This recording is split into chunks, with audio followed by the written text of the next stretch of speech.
The issue of masks. Let's start with, first off, you and I are sitting here not wearing masks, but we're probably a good 10 feet apart, and we both have one. We're keeping those masks. And full disclosure, many people say they like me better with a mask.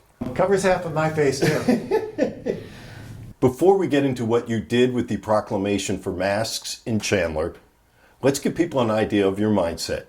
We both know you came under fire for not acting as quickly as some other cities and for wanting to wait until you heard from Maricopa County. Yeah.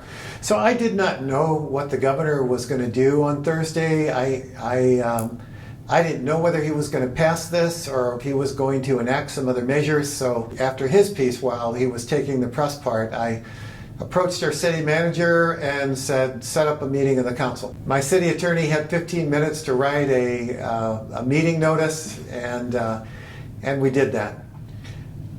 I've always been a big believer in consistency amongst the community. So when the governor has done events statewide, I believe it's better served us because a virus does not know the porous boundaries of a city, or apparently it's not as respective as heat as we had hoped it would be.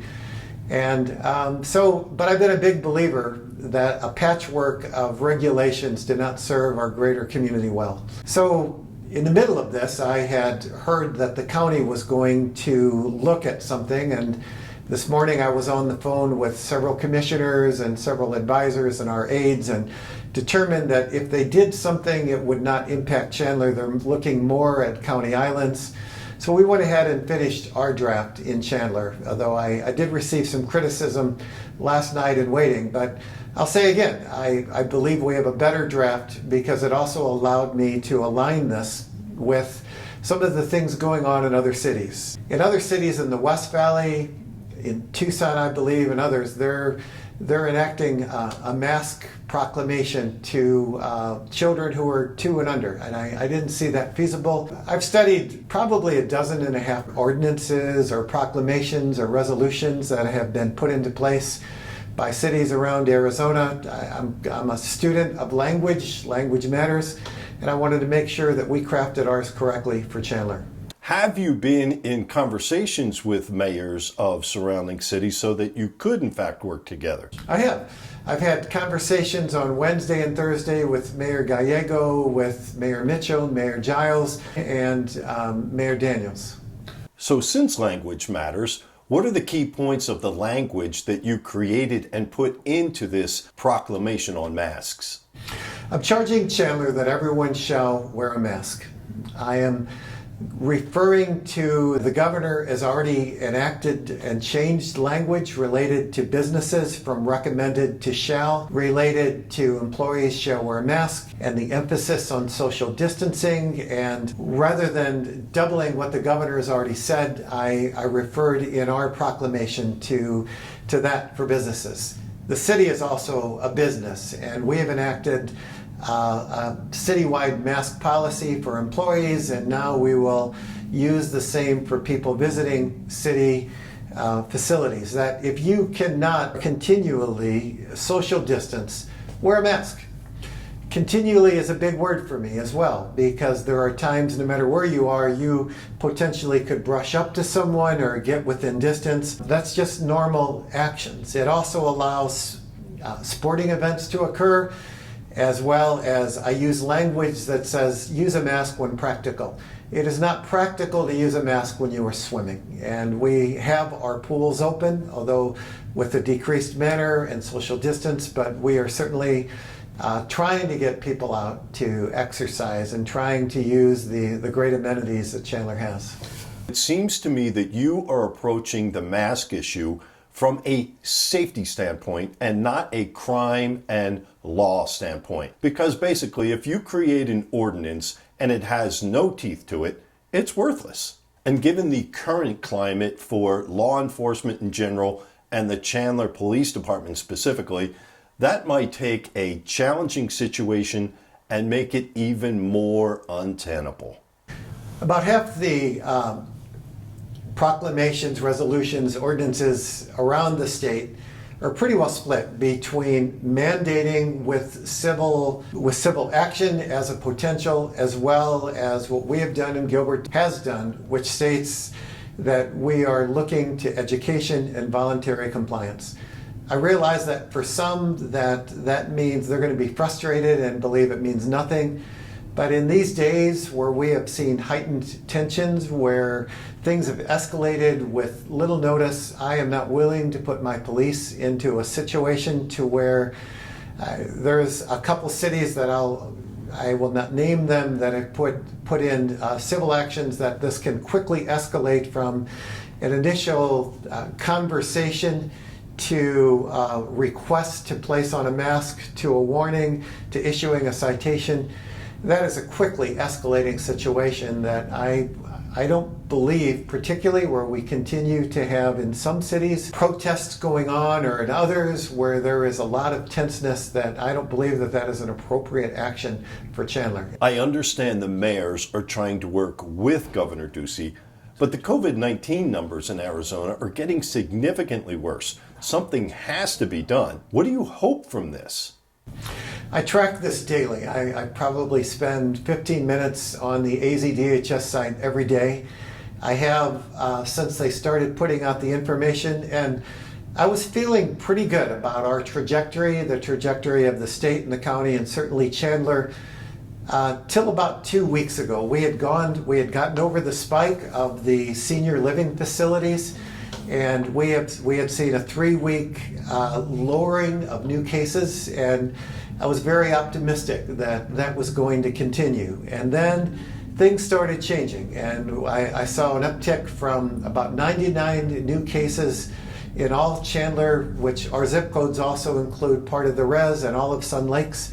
But I started to see a modest uptick, which went to a very elevated rise as of last week, and then this week is going to increase more.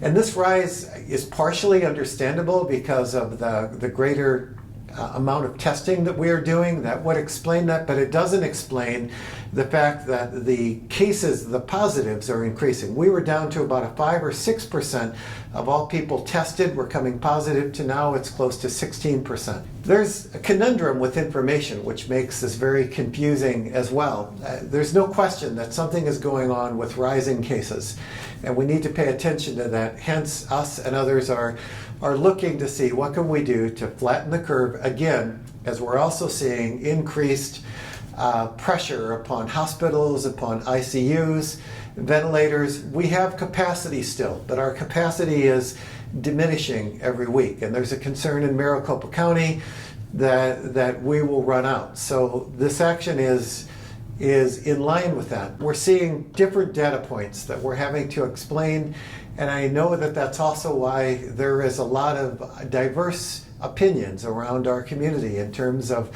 what is going on. So it's confusing. And it's gotten political. It's gotten political. And people will follow their parties and their leaders who they like, and it's going to be hard to get them to move off of their position of wearing a mask or not. How do we get to some kind of consensus where we do what's best for all of Arizona? I am and will be wearing a mask. Not so much that I'm concerned about it, but that I know when I talk and when others talk, I get excited, and I can be a spit talker, and I know a mask will stop that. Others might argue what a mask does or its level. There's differing opinions on that, but I do believe that it has a level of effectivity as opposed to not wearing a mask. Certainly, there is conversations about carbon dioxide buildout. I wouldn't recommend wearing this if you have breathing problems. I wouldn't recommend wearing a mask if you are doing some heavy cardio. But those are opportunities that you can also social distance, so you don't need to wear a mask either. There is a lot of controversy because of the data and the experts that different people quote. I understand that, but I'm responding to a rise in cases that is out of control in our state. That I appreciate we're reaching a greater sense of herd immunity. I believe every day we're closer to a cure or some type of treatment that will abate and lessen the effects of this. But I know right now our cases are increasing. I'm concerned for those in my community that I won't even see. I want them protected, and the best way that I know in the short term is let's see if masks will have an impact on flattening this curve. We won't know for a couple weeks, certainly. It'll take a couple weeks to do that, but to me, if we have to wear masks for a couple weeks or a couple months, if you think that, if you're not concerned about it, be concerned for your community. Be concerned for those in your community that are extremely frightened.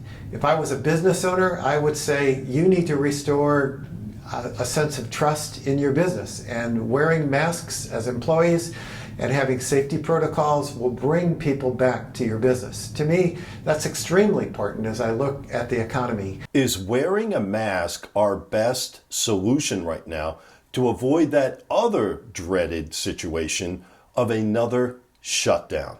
The last thing anybody wants in Arizona, if they genuinely care about people in our state, is a shutdown. It had some dire impacts. If wearing masks can help us to where that we can get on the upside of this again and see our cases go down, then we don't need to even talk that language. But I'm fearful of that. It would be extremely harsh. So, since not wearing a mask is not breaking a law in Chandler, I assume you don't want citizens calling 911 if they spot someone else out and about without a mask. How would you like to see people handle these kinds of situations? I do know that we will have a number of calls that will come in to our police and to our code department. And when we can, we will respond, again, with education and seeking voluntary compliance. If there are cases or charges where there is just blatant misuse with a business, we will call the appropriate overseeing departments. If they have a liquor license, if they're a restaurant, we can call the county. So say again, it's in everybody's best interest to have a voluntary compliance because, again, we want to establish consumer confidence in our businesses and across our city again. Thank you, sir. Appreciate it. You bet.